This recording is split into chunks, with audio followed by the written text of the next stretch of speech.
Hello and welcome to Pandora Astrology's monthly horoscope for Cancer. I'm Julia Mikas. And I'm Jamie Kale Miller. Well, hey, Cancer. If you are a sun sign Cancer and not a rising sign Cancer, then your birthday is coming up really soon, and you're probably already, because you're in your mop-up period, you're starting to feel that sense of like swirling and changing and waiting for the new beginning to start. And even if you're a Cancer rising, you're still going to get that new feeling of beginnings and fresh start when the sun sweeps into Cancer. So it really is time for your annual birthday reading. And if you want to schedule that, you'll find a link for it down in the description below.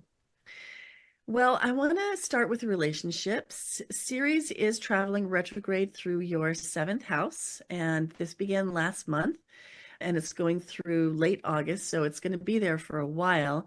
This is probably already started to bring up some conflicts around money, around your self-worth, around how you eat and share a life of the body with your partner if you live with a partner, and how you maintain your physical self and your health, and your partner does the same. So watch for conflicts about that and sort of a rejiggering of the whole thing over the next few months as Ceres continues retrograde in your seventh house of relationships. But we have a really big grouping of planets in Gemini, including some really good stuff. One of them is that we have a relationship rapture day. This happens only once a year. It happens when Venus conjuncts the sun while she's moving direct and fast. And I call it relationship rapture day because when Venus is moving at speed, relationships can too. Relationships can move forward. And when you meet somebody near relationship rapture day, that can turn into a pretty great relationship over time. So cultivating it and letting it develop can be a really good idea. This is happening in your 12th house, which is the house where Venus is exalted. She loves to be in this house. And so it's quite possible that you could meet somebody. And when I talk about relationships and I talk about the social bond that Venus brings, I'm not necessarily confining myself to romantic relationships, although if you're single, this can be really, really good for you. It can be relationships in any area of your life where you relate to people, and that can really be pretty much anywhere. So, but what I'm saying to you is that because Venus's relationship rapture day is happening in your 12th house, and this is a house of seclusion and retreat, that it's likely if you do meet somebody for it to happen in one of the small, unexpected, out of the way moments in life. Not necessarily at a big party, not necessarily out at a bar, or even at a meetup or in a group context, but in a rather small moment that you might not be looking for. So definitely keep your eyes open for that around June 4th. And then a little bit later, we have a new moon happening with Venus, sort of folding that Venus relationship rapture into itself. That's on June 6th. And new moons signify new beginnings. And there might even be a feeling of like a deeper connection. You could meet somebody and feel like they're familiar, like you've known them before, maybe in a prior life. It might even have a soulmate feel. But I want to warn you, be careful when you use that word soulmate in your mind, because it doesn't necessarily mean what society teaches you that it means. It's not necessarily true that there's just one person for you out there and all you have to do is find them like a fairy tale. But you can still feel that feeling of specialness and like a already existing connection upon meeting somebody for the first time, and that could definitely happen this month. Then we have Venus continuing in your 12th house until June 17th when she moves into the first. The first house is such a personal place for you. It's such a place connected to your appearance that when lovely Venus goes there, you should absolutely do something to improve your style or your look or your appearance. So it's a really great time to, get a new haircut, learn new ways of, applying makeup, get a new piercing that's actually visible when people first meet you. Something that, will bring your look up to par for now and just make you feel like you're shiny. And then the last thing I want to add is that Mars is moving into your 11th house of groups and social life on June 9th, and then we'll be there for the rest of the month. So watch out for possible conflicts with friends. And you might need to curb your tongue, in various moments and watch out for extra aggression in your social life. Hey, Julia, what's up with career and money?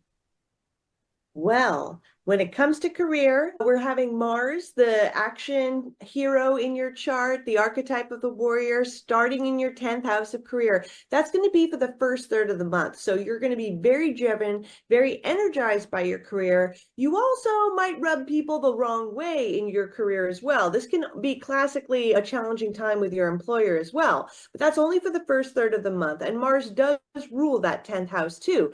Now, for the second part, the second third of the month, Mars is moving into your 11th house. So since Mars rules career for you, this is definitely a time to socialize more to help your career. The 11th house is a very, very social house. It rules your friends, it rules your networks, professional associations, conferences, all of that kind of stuff. So highly recommend you do a lot of networking, reach out to old clients or old mentors of yours, because that's going to really help bolster your career. Now, an interesting day will be June 11th, because Mars, that ruler of your career, is going to square Pluto.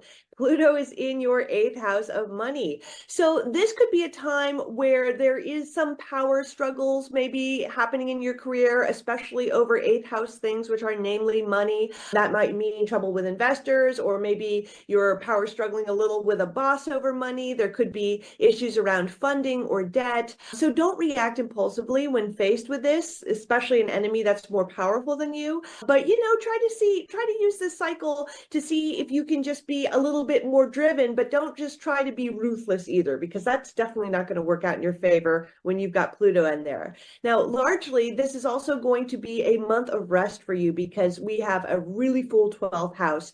The 12th house is a very spiritual place. It is a very isolated place. It's one of the cadent houses. The cadent houses are the houses where not a whole lot of activity is going on. They're a little bit more idle.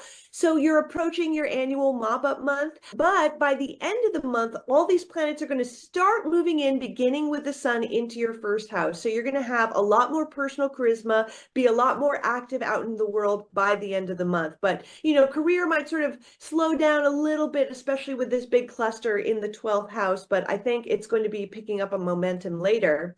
Now, when it comes to money, Ceres, the financial asteroid, is in your 7th house and is retrograde. This started in May 14th.